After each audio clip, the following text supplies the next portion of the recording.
Back in 2017, I had moved to a smaller town in rural Illinois, and I only knew one person in town.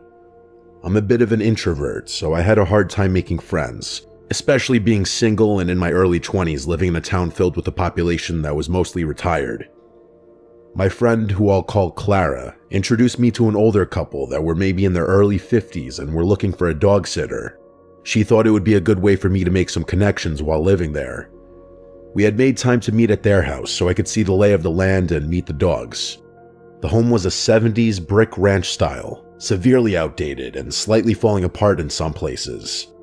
I explored abandoned houses for fun, so I didn't mind. The dogs were sweet, but as for the couple, they were odd. They were friendly enough, but while I'd be speaking to them, instead of making eye contact, they'd be doing more of a full body scan as if sizing me up. They would also guide me to rooms and not really say anything on the tour, just open the doors and let me look and then close them. I should also mention they sell firearms out of their home as a side business, which I didn't really mind, but they had cameras everywhere. Outside and in. Hallways, living room, kitchen, office, garage, backyard, driveway, kitchen table, etc. They told me it was just for insurance purposes due to their business. It made me a little uncomfortable, but I was just really hoping to make some sort of connection in this town and some money. Then the time came for me to come and watch the dogs. They'd been gone for a week and I'd been working from home, so I made myself comfortable. I set up my workspace in their office, which had a monitor that had cameras outside displayed so I could see all around the house, which was kind of nice because I felt a little at ease being alone on a decent-sized property in the middle of nowhere. I should also note, the dogs had a doggy door so they could go outside 24/7, and the house backed up to the woods. First night was fine. Second night, I noticed one of the cameras went offline that watched the driveway. I didn't think much of it, as Wi-Fi out in rural areas is finicky, but I still went and checked just in case maybe the camera fell or something.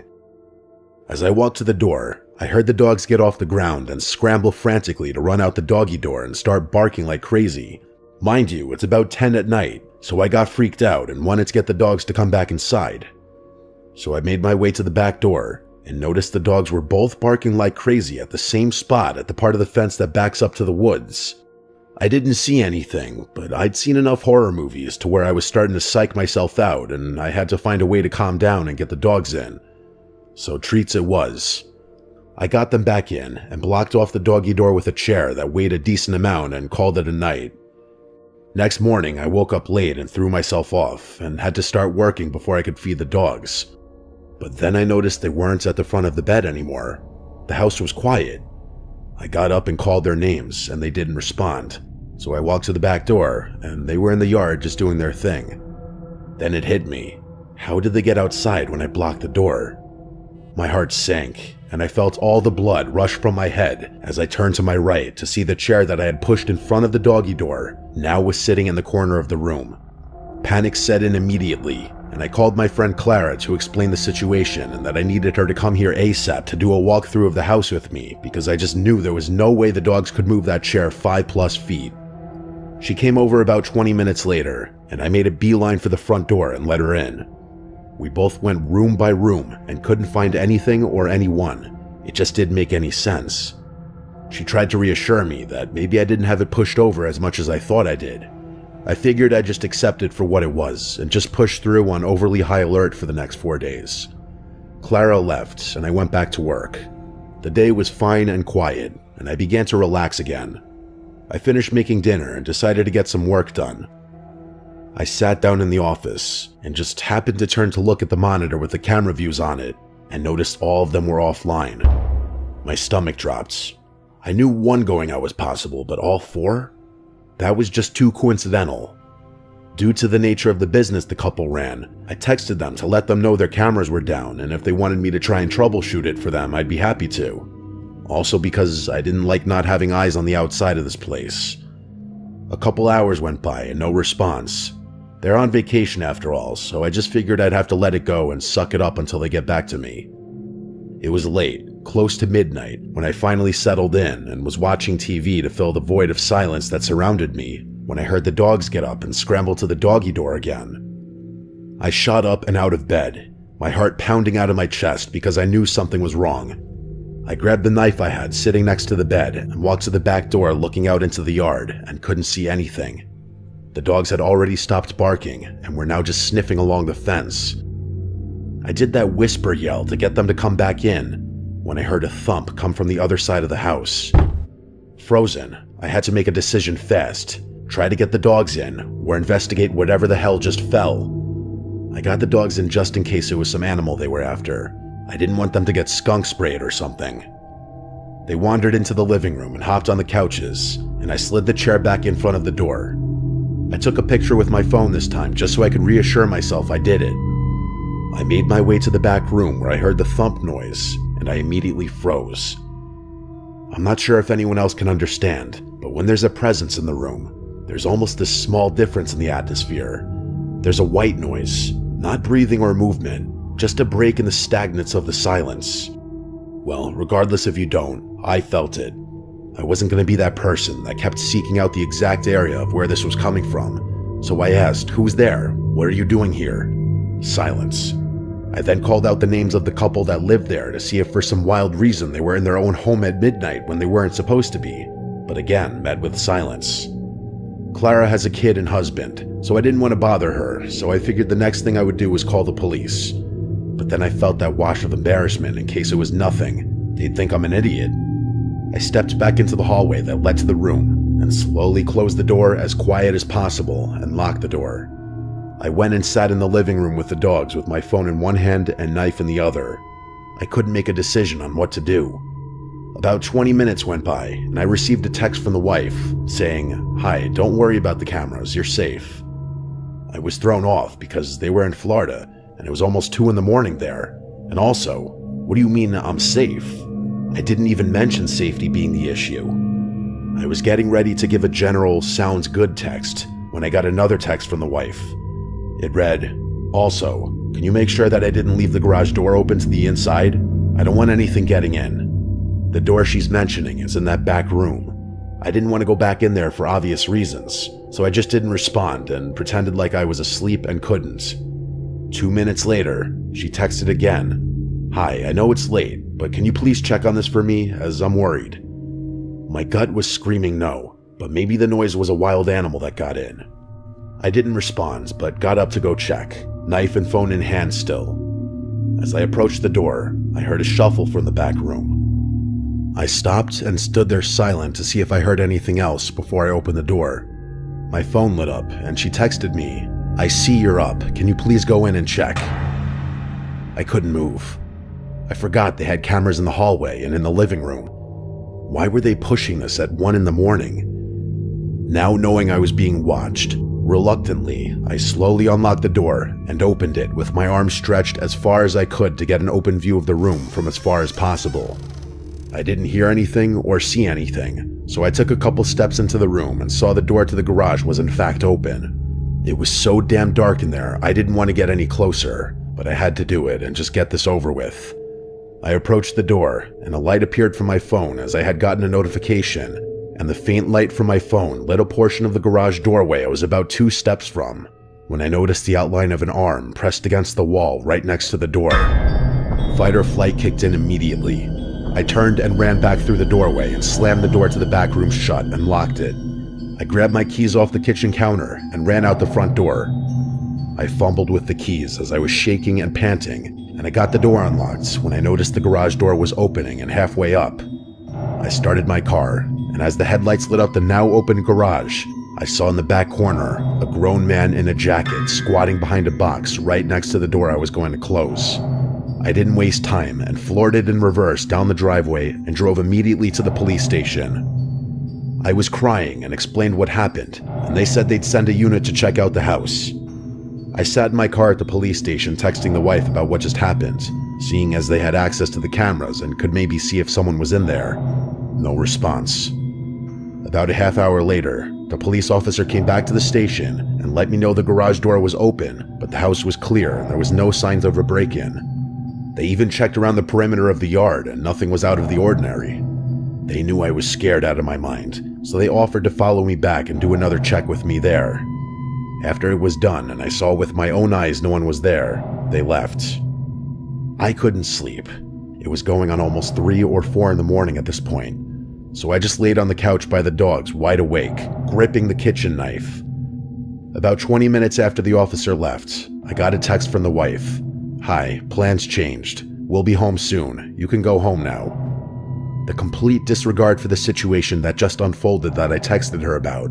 The letting me know you're coming home 4 days early and didn't mention it, and will be here just hours after all of this? I didn't dwell on the moment. I grabbed my stuff and left. Their home is on a rural road, but only about a quarter mile from the main street. As I got halfway to the stop sign and looked in my rearview mirror, I saw a car with no headlights on pull into their driveway. I texted the wife and said, "Someone just pulled into your driveway as I was leaving." Almost instantly, I got a text back that read, "I know." Chills ran down my spine. They were setting me up. They'd been in the area that whole time. The dogs barking in the middle of the night were probably alerting me that they had been driving on the path behind the house. They shut the cameras off so I couldn't see their creeping movements on the property while I was right there inside, oblivious. I never heard from them again.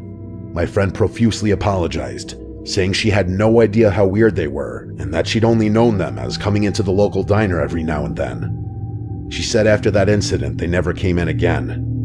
I'm 30 now, and I still have trouble with the entire situation. I know I'm okay and I'm safe, but knowing I was just seconds away from God knows what is a feeling I can't seem to shake, and not sure if I ever will be able to.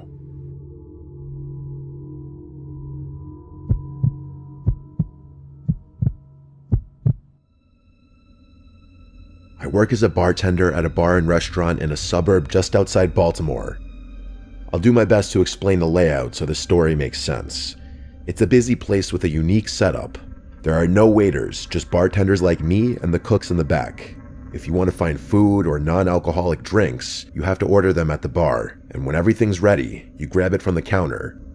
I'm not sure why things are done that way, but I guess it had something to do with management being cheap and trying to avoid hiring waiters. Either way, it keeps things fast-paced, which I actually like. For whatever reason, the place is really popular, even though I personally don't think it's anything super special. The atmosphere is lively most nights, with great music, a buzzing crowd, and a standing area near the DJ booth where people gather to dance and chat. The constant flow of customers and the high-energy vibe make the job fly by. I love meeting and talking to new people, so the gig is perfect for me. I would probably lose my mind if I had to wait long periods of time between serving guests, but that's just me. I bet some people are the opposite. That particular night started off like any other. It was a weekend, so things were going to be super busy. I was ready. After a certain time, the bar started filling up with people. It looked like more of a younger college crowd that night, which meant more dancing, more spilling, and a rowdier environment in general. Oh yeah, and worse tips, which kind of sucked for me. This one group of kids just kept on ordering round after round of tequila shots faster than I could line up the salt and limes. It's always chaos when they take over the bar. One of them was so plastered he used the same pickup line on me like 3 times. I was running around doing my thing when I noticed an elderly couple walk in and sit down at the booth in the corner of the restaurant. At first glance, there was nothing strange about them. I just thought it was interesting that 2 people that age would want to come into a rowdy place like this.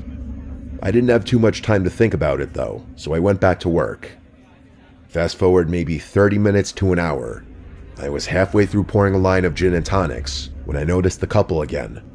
My hands kept working, muscle memory taking over, but my brain was stuck on them for some reason. That's when it hit me. They were just sitting there motionlessly. They hadn't ordered anything either. No food and definitely not any drinks I would have remembered. I looked a little closer and realized that they weren't even looking at each other. They were both fixated at the wall next to them. From what I could tell, it didn't look like they were talking either. It was the strangest thing. I was beyond curious, but the bar was slammed, and I had too much to do to spend time wondering about it. I figured they might be waiting for someone or didn't realize how the place worked. Maybe they were waiting for a waiter to take their order. When I finally had a break, I decided to check on them myself. I walked over to the table and put on my most polite smile.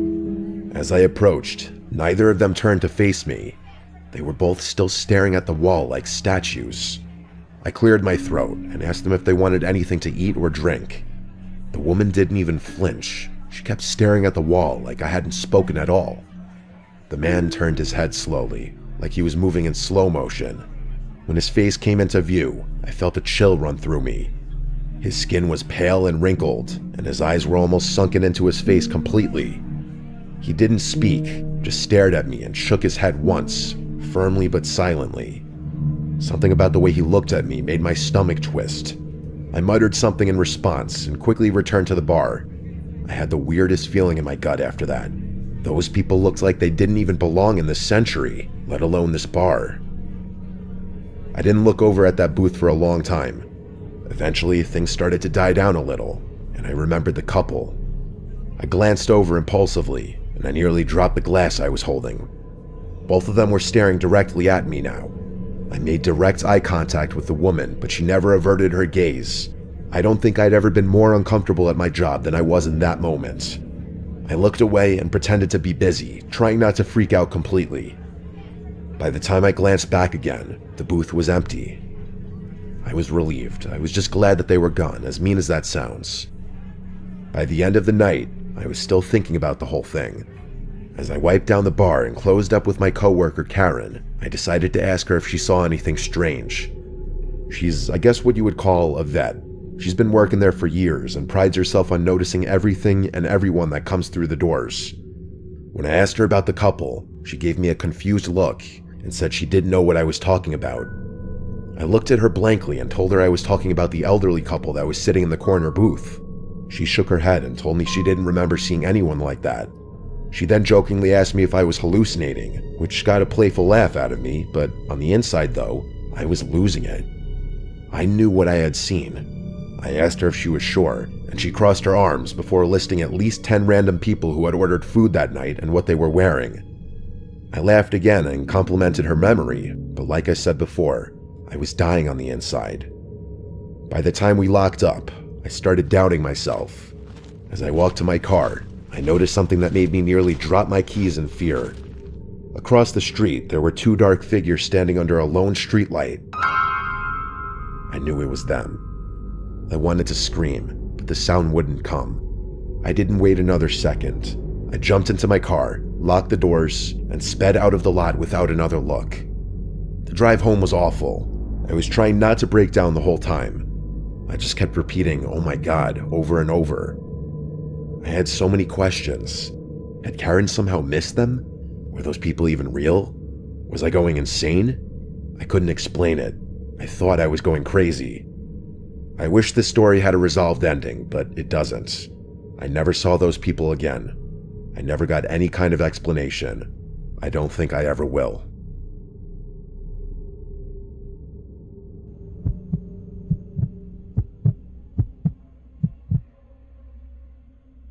I apologize in advance if I mess up any details about the story I'm about to tell.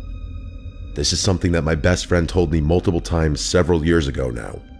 It's one of those stories so unsettling you can't shake it even after hearing it more than once. My friend's dad was a logger, specifically a tree saw operator. For those who don't know, a tree saw is a massive machine capable of cutting down giant trees and slicing them to specific lengths. His job meant long, grueling hours, often alone in the deep, secluded forests of the Pacific Northwest. The way his logging crew worked, he was paid based on the number of trees he cut down rather than the hours he worked, so he would often push himself to work 16 to 20-hour days to finish jobs as quickly as possible. After he and his coworker finished their part, the rest of the crew would come in to clear the felled trees and transport them to the mill. While he spent about half of his time working alone, the other half was spent with his friend Griffin, another tree saw operator. They used radios to communicate, especially when they worked on opposite ends of the same job site. A number of years ago, my friend's dad and Griffin were assigned to a remote job site high up on a mountain. It took the company over 3 weeks just to clear a road wide enough for their trucks and equipment to make it to the site. By the time they began work, they were positioned in an extremely desolate part of the mountain. They were already 10 days in, making good progress, when they started hearing strange chatter over their radios. At first, the voices were muffled, just faint, static-laden murmurs that didn't make sense. They tried switching channels, but no matter what they did, the chatter followed them. Anyone who's used a standard radio knows how strange that is. It should be impossible for anyone to follow you when you're switching channels. As they progressed farther up the mountain, the voices became more distinct. They couldn't hear full conversations, but based on what they could hear, they both agreed that the tone of the conversation fragments felt off. My friend's dad said it sounded almost casual at times, but the content was unintelligible. They also started finding strange signs that people had been there before them: random containers, footprints in the dirt, and small makeshift campsites. Like I said before, they were in a place so remote it was practically inaccessible, so these discoveries were deeply unsettling. No one should have been up there. One day, Griffin came across a tent hidden just off a trail and called my friend's dad over. They decided to investigate. Inside, they found a single sleeping bag and a duffel bag filled with the most disturbing things imaginable: multiple pairs of children's underwear, duct tape, rope, and crude sketches of children being molested. There were even photos of a fresh apple indicating whoever owned it had been there recently. Griffin wanted to pack up and leave immediately. My friend's dad, ever the workaholic, insisted they finish the job. They agreed to limit radio communication to emergencies only and decided to keep working. That night, they sat in the camper, unable to shake the dread that hung over them. The radio crackled to life again, and this time they could make out snippets of a conversation between two men. They were talking about mundane things, collecting water and firewood, but the realization that these men were likely connected to the tent freaked my friend's dad out. Griffin wasn't as fazed, but my friend's dad was losing it. The next night, my friend's dad decided to confront them. When he heard the men talking about gathering bush for a fire, he grabbed the radio and demanded to know who they were and what they were doing there. The radio went silent immediately, and the men didn't respond. That silence was almost more unnerving than the chatter. Griffin was upset that my friend's dad had announced their presence, and the two of them got into a brief argument before deciding they'd escalate the situation the next day. Around midnight, Griffin shook my friend's dad awake, whispering that someone was outside the camper. The first thing he noticed was the soft sound of footsteps crunching on the gravel outside. Heart pounding, he fumbled for his gun, only to realize it wasn't loaded. He had no idea where his ammunition was. Griffin was unarmed, and the idea of calling the police was laughable given their location. They both sat frozen as they heard the camper door handle jiggle. The door creaked open, but didn't fully swing inward. Their camper was high off the ground, and there was no ladder or stool to climb up. Then came the scratching. Long, deliberate scratches along the outside of the door. 4 agonizing minutes passed.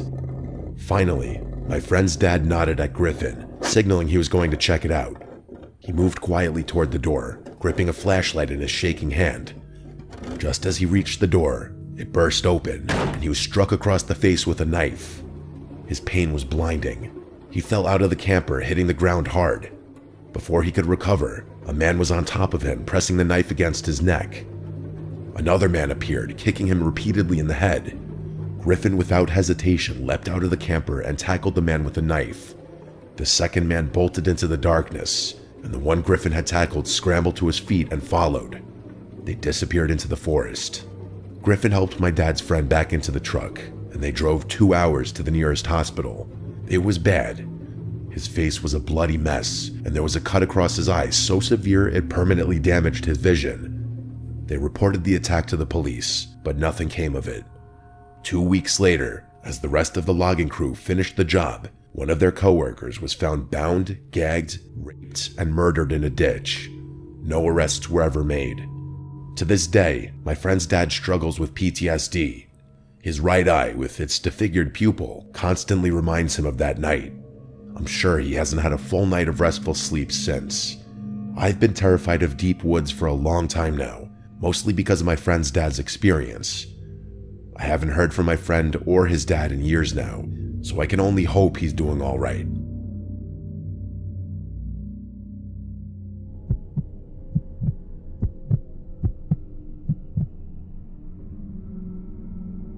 This happened last summer. I was 20 years old. My name is Kevin. My friend James comes from a very wealthy family. His dad is like an IP lawyer who contracts with the US government or something. They've got a bunch of properties all over the country and a handful of international ones too. That's the kind of wealth I'm talking about. One of their houses is on a relatively large but overall pretty secluded lake.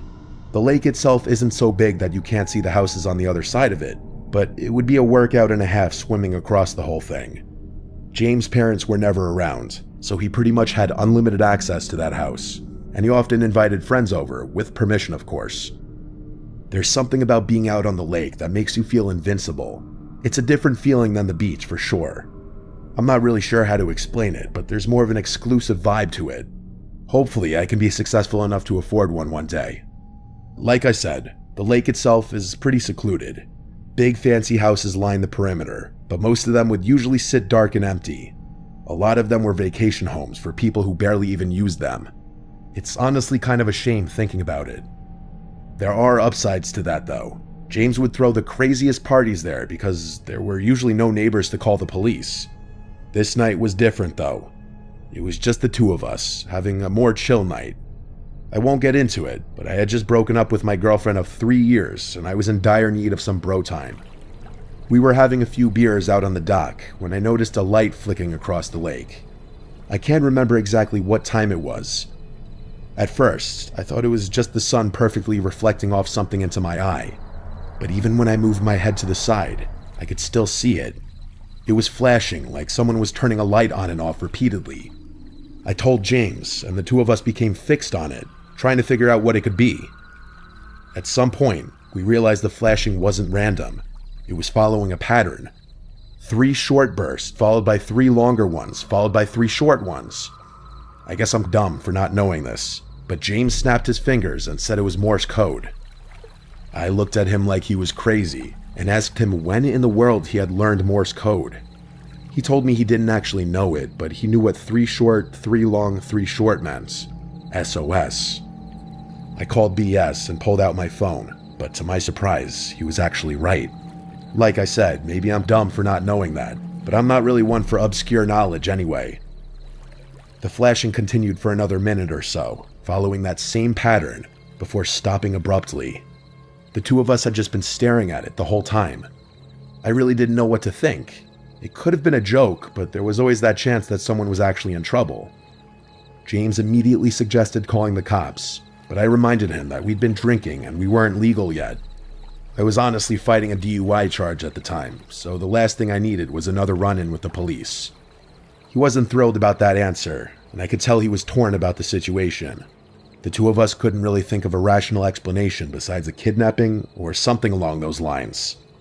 We thought it might have been someone who had fallen and needed help, but that didn't make any sense because they probably would have just called the police.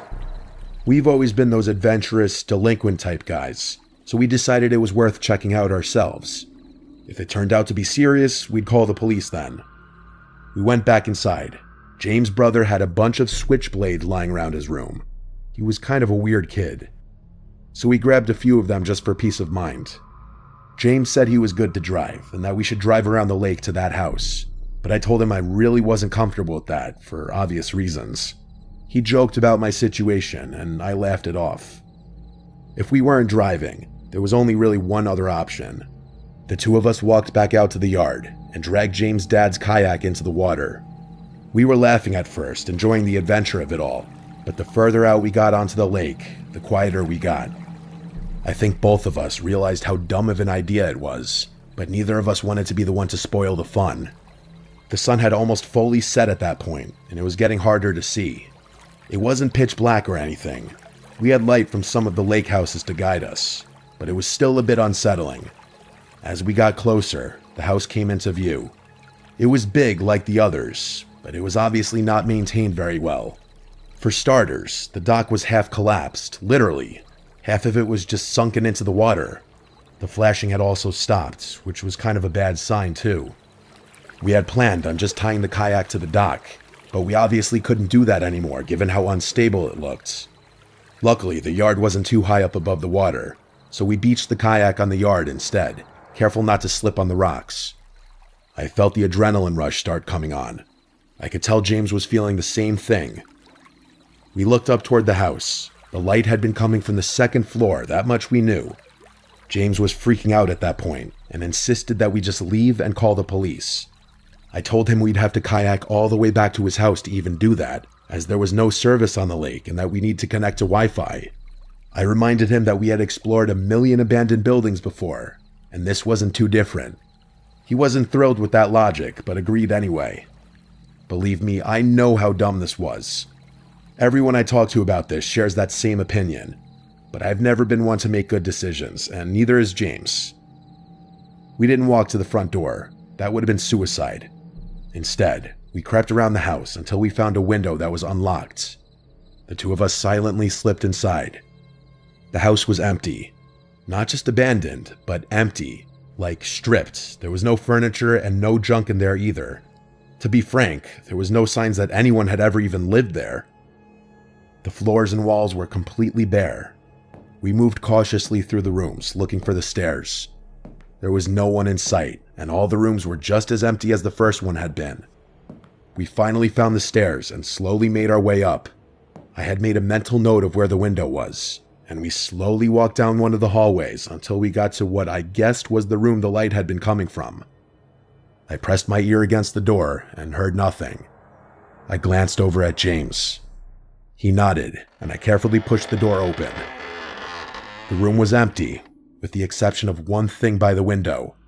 I tiptoed over to it and realized what it was.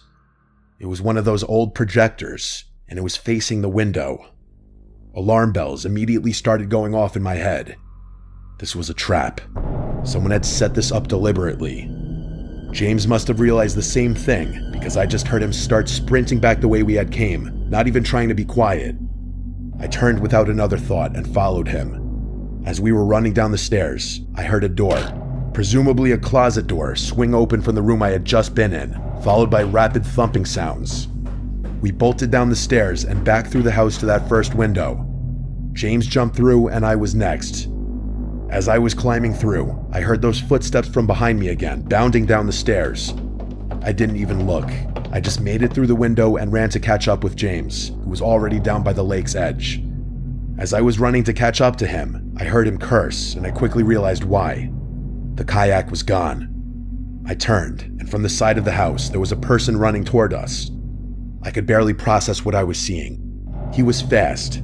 I couldn't get a good look at him, but he was big, definitely an adult. I pulled out my switchblade, ready to defend myself. I expected James to do the same, but instead, he turned and jumped straight into the lake. Sneakers, hoodie, everything. I didn't even think, I just followed. The water was freezing, but I didn't care. I swam as fast as I could, trying to fight the burning sensation in my arms and legs.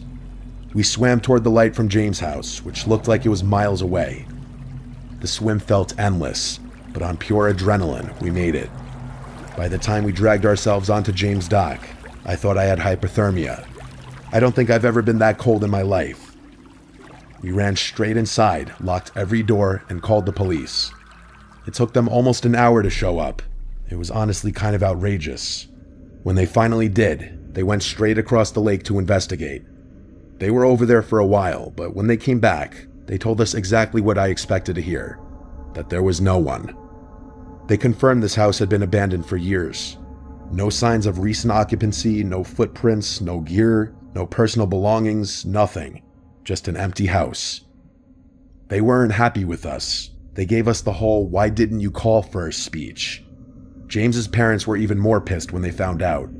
Let's just say I wasn't invited back to the lake house after that. James told me his parents were threatening to sue the town for allowing something like that to happen, and the police for refusing to investigate further. As for me, I still don't know what happened that night. I don't know who was in that house, or why they set that trap, or what they planned to do if we hadn't run. I don't think I want to. Most of my friends agree that it was a trap, and think that whoever was planning the whole thing got cold feet until the last minute. I really don't want to think about what would have happened if they had gone through with whatever they were planning on doing.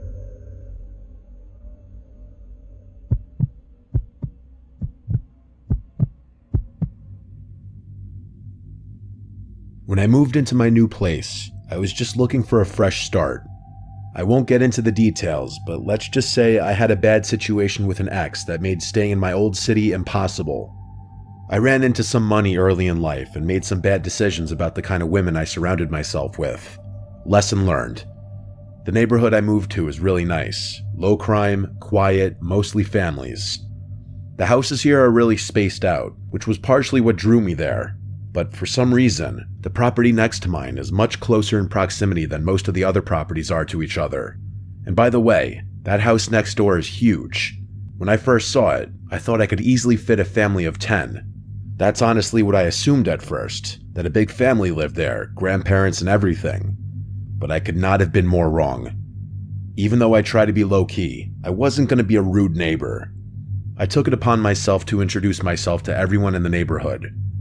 For whatever reason, I decided to introduce myself to my next-door neighbors last. I couldn't tell you why. Everyone else I met seemed really sweet and genuine. I'd say 90% of them were parents of young children. And yes, they were all slightly intimidating, purely based on how successful they seemed to be. I wasn't too sure how a younger guy like myself would easily blend into a community like that, but that was more of a personal concern. When I got around to meeting my next-door neighbor, my social battery was mostly drained from having spent the day making small talk with strangers. I knew if I just went back home, I was never going to be as motivated to meet them, so I just sucked it up and walked up their driveway. I had gotten accustomed to being greeted by someone middle-aged, so when a young-looking dude in a mullet opened the door, I was a little taken aback. Hell, he looked even younger than me, which was definitely a shock. I recovered quickly and went ahead with my new-to-the-neighborhood spiel. As I went on, he flashed me this massive smile and actually cut me off before I could even finish talking. He said something along the lines of, "Oh wow, someone who was born in my decade, what a nice surprise." I laughed and told him the same thing, venting to him about how out of place I felt as a single guy in his late 20s amongst so many families with kids. He told me not to worry about that and that most of the people who lived here kept to themselves, which was kind of a relief for me. He introduced himself as Damon and told me I should come by for a drink sometime. I shrugged my shoulders and said, hell, why not right now? To which I expected him to laugh and invite me in. Instead, though, he looked over his shoulder like he was scanning his living room, and then he turned back to me, saying he wished he could, but he was busy working. I asked him what he did for work, because it just seemed like a normal follow-up question to what he said, and he dropped his smile a bit. After a weird stare, he laughed and just said, finance, but didn't elaborate any more than that, which I thought was a bit strange. I told him fair enough, and asked if he had any roommates. To my surprise, he told me he lived there alone, which was absolutely insane to me given how big the house was. We chit-chatted for a few more minutes, and he gave me his number before going back inside. I was excited that someone my age lived here, especially because he seemed like a really chill guy, but I couldn't get over how odd it was for someone like that to live all alone. And yeah, I know I was essentially doing the same thing, but you have to keep in mind my house wasn't even half the size of his. Anyway, I went back home and got on with my life. That was about 6 months ago. For a few weeks after that, nothing eventful really happened. I texted Damon a few days after he gave me his number to try and set something up, but he'd always complain about how busy he was and how sorry he was that we couldn't hang out. Eventually, I gave up with him. Not in a hostile way, just in a you do you kind of way. I'm definitely not the type of person to bend over backwards for someone who seems disinterested. I never saw anyone coming or going from Damon's place. No visitors, no parties, no girls, nothing. He never even got takeout delivered, which was strange to me because his car was always in the driveway. I genuinely didn't know what he ate because I literally never saw him leave the house. The guy lived like a ghost. I work from home, and the office in my house is on the 3rd floor, which overlooks Damon's property, if you're wondering how I knew so much about his living habits. I know it sounds obsessive and a little creepy, but his house was also just a glance away from my monitor, so I couldn't help but look over from time to time. One night, it was a Wednesday night, I remember that distinctly. I woke up around 2 a.m. to the sound of loud music. I sleep with my windows open, so that's probably how I woke up so easily. At first, I thought I was imagining it, or it was part of a really vivid dream I was having, but I was wrong. I got out of bed and peeked out my window, and there they were, 7 or so cars lined up in Damon's driveway. There was no mistaking it, he was having a party. Now, don't get me wrong, I'm not the type to complain about some noise. I've been to my fair share of house parties, but it was the middle of the week and the volume was insane. I figured I'd just go over, knock, and ask him to turn it down. I threw on a hoodie and walked over. It was a full-blown party, that much was clear from outside. I knocked on the door, but no one answered. I pulled out my phone to text Damon, but I decided against it, knowing he'd probably ignore me and give me some BS excuse the following morning. I knocked on the door again, harder this time. Still nothing. I reached for the handle, half expecting it to be locked, but to my surprise, the door swung open.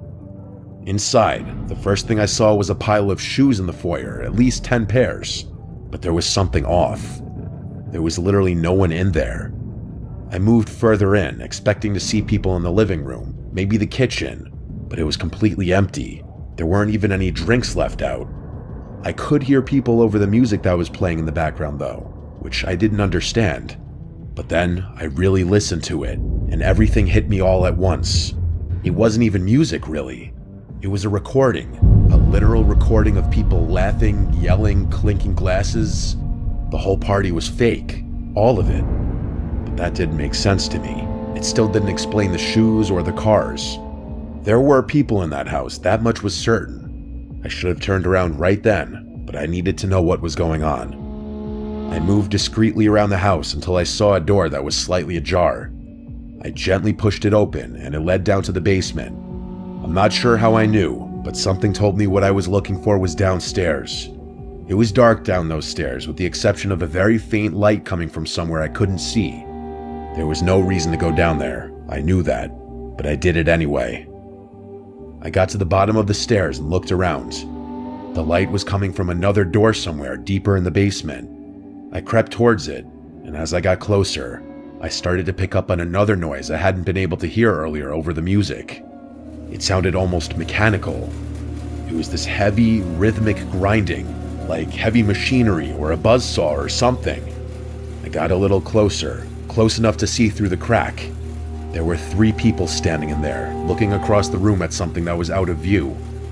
They were all older-looking guys, significantly older than Damon. They were wearing heavy-duty work clothes and had on these protective goggles and thick rubber gloves. I also realized they were wearing what looked like work boots, even though I had seen all those other shoes upstairs.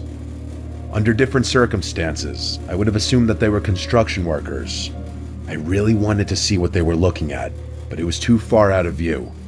After a few seconds of me just standing there, I started to pick up on this awful bleach smell, or some kind of cleaning solution. That's what did it for me. I started to feel this awful pit in my stomach, like my life was in danger. I can't explain it. I turned to leave, trying to be as quiet as possible. As I was finding my way back to the stairs, the light from behind me suddenly dimmed, like someone had shut the door behind me. I didn't actually hear the door over the music, but I felt it. I sprinted up the stairs as fast as I could. I ran through the house and burst out the front door. I didn't run directly to my house. I jumped my own fence and made it to the backyard. I slipped in through my side door, locking it behind me. My chest was pounding, but under no circumstances could I let Damon or any of those other guys know it was me who had been snooping around. I gathered myself and went up to my office, making sure all the lights up there were off. I crouched down below the window and peeked over at Damon's house. There was no one there. But then, a few minutes later, the front door flew open and like 8 guys poured out, scanning the yard, the driveway, the street, but Damon wasn't with them. I could tell because everyone looked older, like those first guys I had seen. A few of them looked like they were arguing about something, but I couldn't make out what they were saying. One of the men actually shoved one of the other ones, and I thought they were about to start fighting in the street, but they didn't. Eventually, they all went back inside, and the music stopped soon after that. I stood at the window, trying to make sense of what had just happened. I thought about calling the cops, but what would I even say? The music wasn't playing anymore, and there was no real crime I could actually report. The thing I couldn't understand was how none of my other neighbors had a problem with the loud music, especially since most of them had children. I figured if they hadn't been able to hear it and I called the police, Damon would know it was me. And the shoes, I had no idea what that was about either. The people I had seen were all wearing boots. So did they bring extra pairs of shoes just to leave in the foyer? I had too many questions and I didn't know what to do, so I just went to bed. The next morning, I woke up and looked out my bedroom window.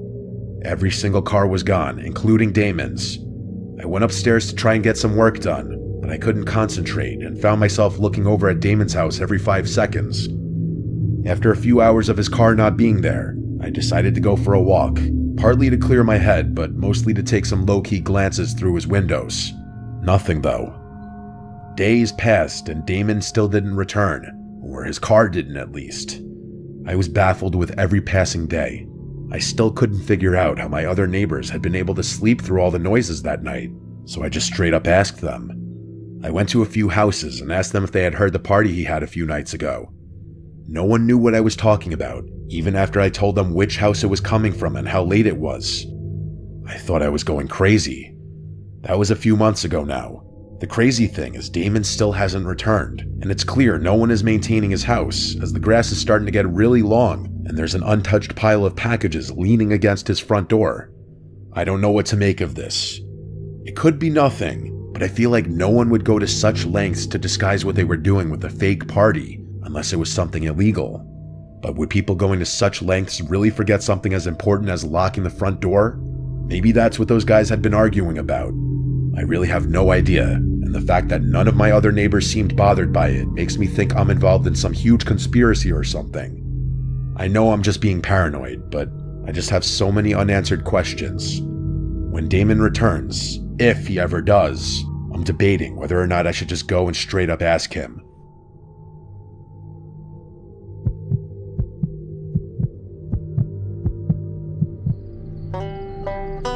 My name is Evan. I'm 28 years old. After my divorce, I moved to a small town named Chatham in Alabama. Apart from my parents' house, I didn't really have anywhere else to go, so I came to live in my grandfather's old house. He passed away a few years ago and left the place to us. It's about 10 minutes outside town, sitting on 10 acres surrounded by woods. It's real quiet out there. I thought I'd enjoy that.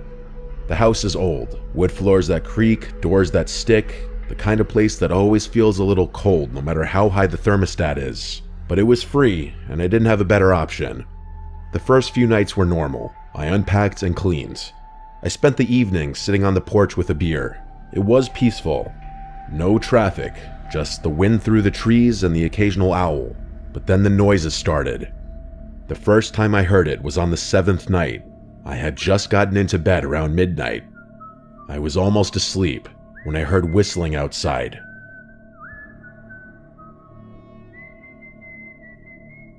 It wasn't a song I recognized, just a slow, broken tune, off-key. It sounded like someone walking through the woods behind the house, whistling as they went.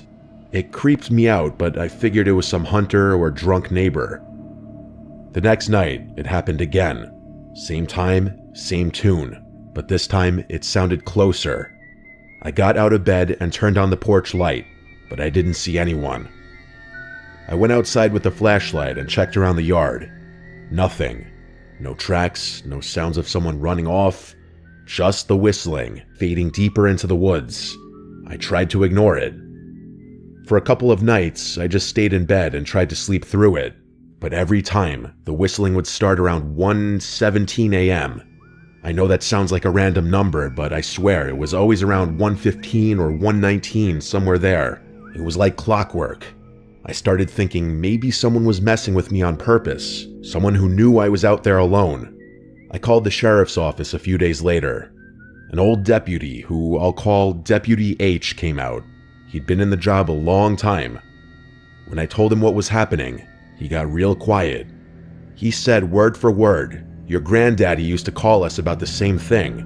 Said someone was whistling around the property late at night, always in the spring. We never found anything. I figured he was just getting old, but now you're hearing it too." That shook me. I had no idea my grandfather dealt with this. Deputy H told me to keep the doors locked and stay inside after dark. I started doing that. Not like I wasn't already. I double-checked every window. One night I even put chairs under the doorknobs, but the whistling kept coming. Closer every night. One night I heard it behind the shed. It was louder than usual, like the person was standing right outside. I grabbed my flashlight and looked through the blinds. I didn't see anyone, but I didn't dare go outside. The next night, I heard it from the front porch, right by the door. 3 long whistles, then silence. The night after that, it came from under the floorboards, I swear to God. It was like someone was in the crawl space, whistling up through the vents. I didn't sleep at all that night. I started digging through the attic the next day, trying to find anything my grandfather left behind. I found a box of his journals. He wrote about the whistling. He said it happened every spring for over 10 years. He didn't know who it was, but he thought it was someone watching the house. He said he used to sit up with a rifle by the front door just in case. He said it only ever happened when he lived alone, after my grandmother died. I called Deputy H again. He came by and read the journal, and he looked nervous. He told me to be careful. He said, "Don't open the door if you don't know who it is." That night, I stayed up. I sat on the couch with a shotgun across my lap, a shotgun I barely knew how to load. I waited. At 1:17 a.m., the whistling started again, but this time, it didn't come from outside. It came from the hallway, inside the house. I froze. The hallway light was off. I could hear the whistling moving closer, step by step. I stood up, aimed the shotgun, and shouted, "Who's there?" The whistling stopped. I flipped the hallway light on. Nothing was there. No one. I didn't sleep again after that. It was 2 nights since then, and I hadn't heard it again. I was getting sick. I didn't know who this person was. I didn't know why they picked me or my grandfather, but it was real, and I knew it was. I don't believe in hallucinations to that degree, nor do I believe in anything paranormal. This was a real person. After that night, things went quiet for 2 days. No sounds, no movement, no sign of anything. I thought maybe it was finally over. On the 3rd night, I went to bed just after midnight. I didn't stay up this time. I left the hallway light on just in case. At exactly 1:17 a.m., I woke up to a new sound. Not whistling, knocking. Slow, paced-out knocks. 3 of them. They were coming from inside the house, from the back door. Then silence. I didn't move. I stayed in bed, listening. A minute later, I heard a new sound. A creak from the floorboard in the hallway. Then another. Someone was walking. The hallway light went out. I grabbed my shotgun, heart pounding, and stepped out of the bedroom. The hallway was dark, but at the end of it, I saw something. A person, wearing black clothes, pale face. They were standing perfectly still, just watching me. I raised the shotgun, but my hands were shaking. I tried to speak, but my mouth was dry. I raised the shotgun, but my hands were shaking. I screamed, "Don't move," with my shaky voice. I saw in the dark the person slowly start lifting their leg and turning as if they were about to run. I screamed, "Stop," and at that moment they darted out of the hallway, out of my line of sight. I heard their surprisingly heavy footsteps stomping out the front door into the dark. I ran outside and fired a shot, not into the air, but straight ahead into the darkness, low-key hoping I'd hit him in the dark. I screamed, "Don't come back." The shot hurt my ears, ricocheting off the walls of the house and the deck. I locked up the house, got to my truck, and drove into town. I slept in my truck that night. The next morning, Deputy H drove out there, and the front door to the house was unlocked again. That confirmed whoever that person was had a key to my grandfather's house. Nothing was broken or missing, but Deputy H recommended I change the locks, and he also off the record suggested I move out of that old place, because someone out in those woods hasn't taken kindly to either my grandfather or myself being in that house. I drove out to the local home improvement store and switched the locks that day, that same hour. After that, I left that house to go to my parents' house out of state for a while. I left it to my dad to eventually sell that house. Anything of sentimental value we took out, and the rest was just left in there or sold. My father, of course, left out the fact that there's some creep who's been stalking the house for apparently decades now. How they potentially got a key, who they were, why my grandfather never said anything, I don't know. It all disturbs me deeply. I personally think it was some disturbed creep living in a nearby house. I eventually moved to a more urban area. This experience left me honestly too unsettled to live in a remote location.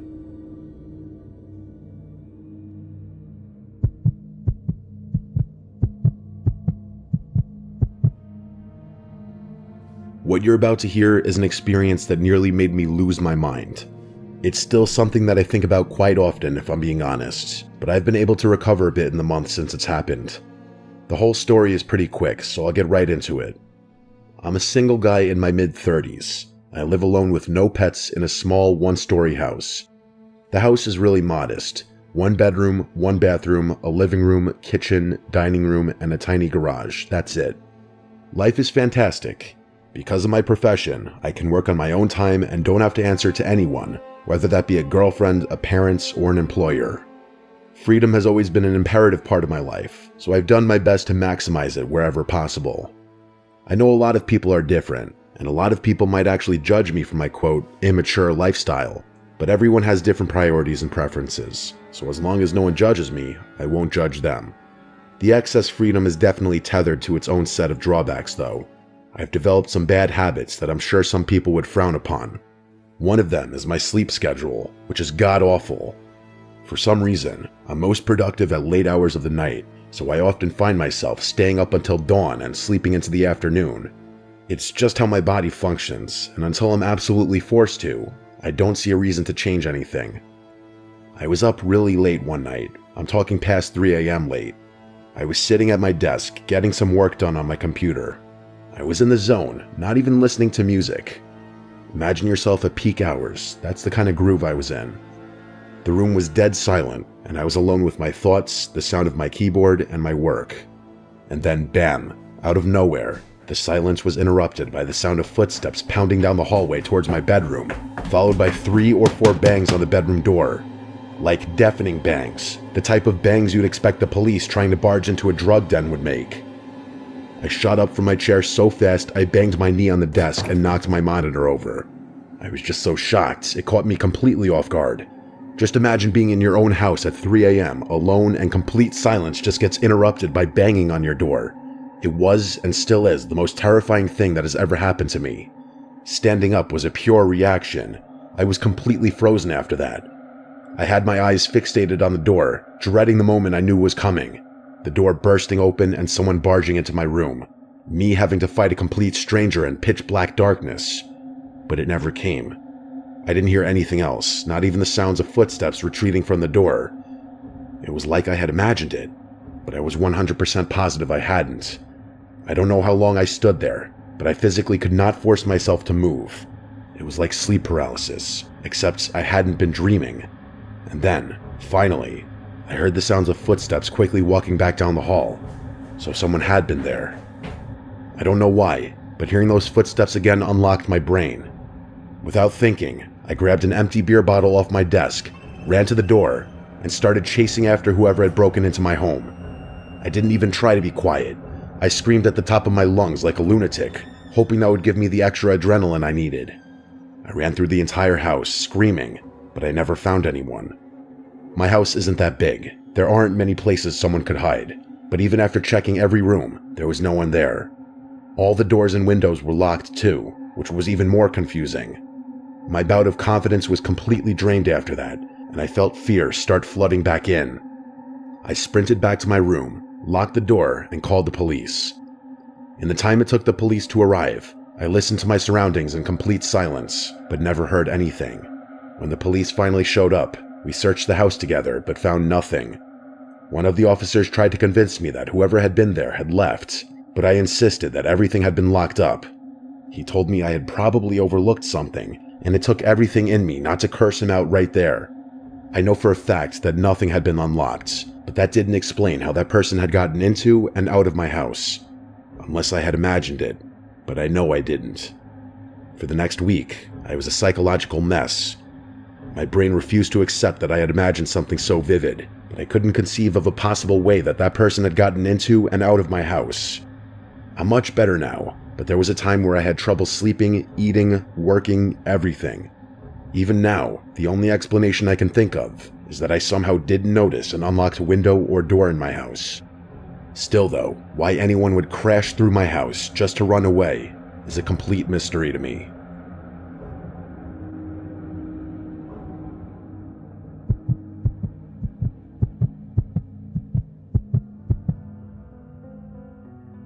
I work for a property preservation company. Basically, we handle foreclosed homes, securing them, cleaning them out, winterizing them, sometimes even boarding them up if there's been vandalism. It's not glamorous work, but it pays well, and for the most part, it's quiet. You spend a lot of time alone in houses that used to belong to people who are long gone. Sometimes it's sad, sometimes it's just boring, but every once in a while, you get a house that feels unsettling. This happened in 2020 when I was assigned to clear out a property in a rural part of upstate New York. It was one of those dying places, only one gas station, half the businesses shuttered, roads cracked and overgrown. The house itself was a small, one-story place off a dirt road, surrounded by overgrown brush and woods on 3 sides. No other homes nearby, just trees and silence. According to the file, the house had been foreclosed after the owner, an elderly woman, passed away, and no heirs had stepped forward to claim the estate.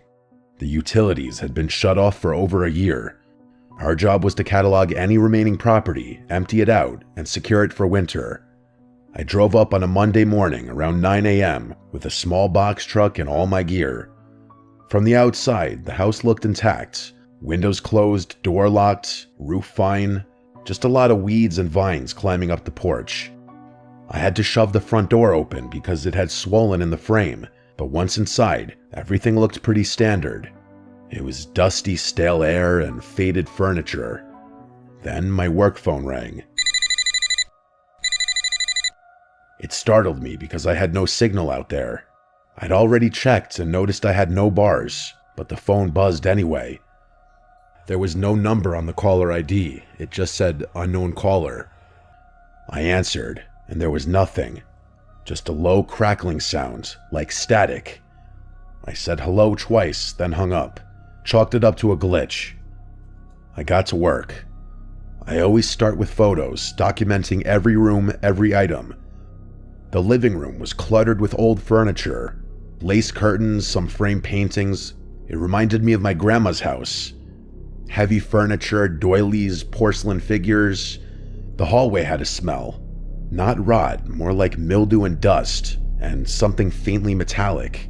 There were 3 bedrooms. One had been stripped bare except for a sagging mattress on the floor. Another was clearly a sewing room, with thread spools everywhere and a dusty machine on the desk. I took a closer look, and there was a corkboard filled with old newspaper clippings. They were mostly obituaries. Dozens of them, all clipped out with scissors and pinned carefully to the board. No names I recognized, all local. I moved on. In the master bedroom, there was a rotary phone on the nightstand. I remember stopping and staring at it for a second because I hadn't seen one in years. It was off-white, yellowed with age, with a long coiled cord. The kind of phone that would never ring again because the line had been cut long ago. I moved on to the bathroom. That's when my phone rang again. It said unknown caller again. This time, I hesitated. I picked it up, stepped out into the hallway, and answered. Again, nothing. But this time, after about 5 seconds, I heard a whisper. Very soft, so quiet I could barely make it out. It said, "Don't answer the phone in the bedroom." Then the line went dead.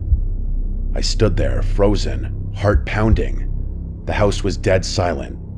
I checked the windows, all closed. Nobody was outside, and there was no sign of forced entry. My first thought was that someone had pranked me. It's what anyone would think. Maybe one of the other crew guys was messing with me, but no one else knew I was there that early, and again, I had no signal. I checked my phone. 1 bar, then nothing, like it flickered in and out of existence. I tried calling my supervisor, but the call failed. I decided to finish the job quickly. I started boxing up loose items in the living room, books, figurines, dusty glassware, but the whole time I felt off, like I was being watched. I kept glancing toward the hallway, half expecting to see someone standing down there. Then the phone rang a 3rd time. But not my phone, the rotary phone in the bedroom. I heard it from across the house, a shrill, mechanical ring that echoed through the rooms. That phone should have been dead. The line was disconnected, no dial tone and no service, but yet it rang. Welcome, horror story. The sun dipped behind the jagged ridges of the Appalachian Mountains, painting the sky in bruised shades of purple and gold. A chill rode the evening breeze as Sarah adjusted the straps of her backpack, her breath forming small clouds in the cold air. "Are we really doing this?" she asked, her voice low, almost swallowed by the rustling leaves. Behind her, Mark grinned. "Absolutely. Nobody's ever made it to Hollow Creek in one piece. Not that I believe the stories. Ghost town, haunted house, whispering walls. Sounds perfect for a weekend adventure." His words were meant to reassure, but Sarah couldn't shake the unease settling in her chest. The legends were old, passed down in hushed tones at local bars and roadside diners. Hollow Creek wasn't on any modern map. Once a bustling mining town, it had been abandoned after a series of mysterious disappearances decades ago. As the group hiked the final incline, the town came into view. Shattered windows glinted in the last rays of sunlight, and roofs sagged under decades of neglect. The air felt heavier here, tinged with a metallic scent of rust and decay. "There it is," Mark whispered, pointing to the house at the center of the town. Unlike the other buildings, it seemed alive. Shadows shifted behind the cracked glass, and a low, almost imperceptible hum vibrated in the air. Sarah swallowed hard. "I don't hear anything." Mark's smile faltered. "Give it a minute." They stepped closer. The whispers began softly, curling around the edges of their minds like smoke. Names. Secrets. Fears they hadn't voiced aloud. The kind of whispers that felt like they came from inside your own head. Did you hear that?" Sarah whispered. Mark nodded, eyes wide. "Yeah, and it's just the beginning." The group, Sarah, Mark, Jason, and Emily, entered the house, their flashlights cutting jagged paths through the darkness. Dust motes danced in the beams, and every creak of the floorboards sounded like a scream. "This place, it's bigger than I imagined," Emily murmured, brushing cobwebs off the walls. "It feels wrong." Jason, ever the skeptic, scoffed. "It's just an old house. Come on, don't let your imagination run wild." But as they stepped into the parlor, the whispers grew louder, forming words they could almost understand. "Leave, now, never safe." Sarah froze. "Did it just say that?" Jason laughed nervously. "It's the wind, that's all." A sudden slam upstairs made them jump. The house seemed to breathe around them, walls expanding and contracting as though alive. Shadows moved independently of the flashlight beams. Mark shined his light down a narrow hallway. The whispers turned into soft, mocking laughter. "You shouldn't be here. We see you." Emily's hand went to her mouth. "We need to leave." But the front door slammed shut behind them. They ran to it, yanking and pushing, but it wouldn't budge. Panic began to rise. The group split to search for another exit. Each room seemed different from the last, even though the layout should have been straightforward. Mirrors reflected distorted images. Sometimes one of them was missing in the reflection, replaced by a shadowy figure. Whispers became clearer. Mark, Sarah, Jason, Emily. The names were drawn out, elongated, full of menace. Felt a hand brush her shoulder, but when she spun around, no one was there. Jason ventured down a basement staircase. The air grew colder with every step. Faint scratching sounds echoed from the walls. At the bottom, he found old photographs of the town's original inhabitants, all with eyes scratched out. As he turned to leave, a whisper hissed, "You belong here now." Above, Emily discovered a hidden study. Journals scattered across the desk detailed the house's history. Each previous visitor had vanished, some never leaving their own minds intact. The house fed on fear, growing stronger with every heartbeat. The house began to shift. Hallways lengthened, doors moved. The friends' flashlights flickered and dimmed. Shadows emerged from corners, stretching unnaturally. A soft, echoing voice whispered to each of them individually, revealing secrets only they knew. Fear overtook reason. The friends tried to regroup, but the house disoriented them. Every path seemed endless. They could hear one another, but when they turned a corner, the person ahead vanished. Sarah stumbled into a room with a cracked mirror. The reflection was wrong. Her face was pale, eyes hollow, lips moving silently in a scream. Behind her, the shadows of her friends flickered like dying flames. A loud, deafening whisper filled the house. "You can never leave." The walls shook, dust and debris fell. Jason screamed as a shadow enveloped him completely. Emily tried to reach him, but the floor gave way, dropping her into darkness. Mark, paralyzed with fear, watched as the house consumed everything. Sarah ran, driven by some instinct she didn't understand. She reached the front door, which now looked ordinary, almost inviting.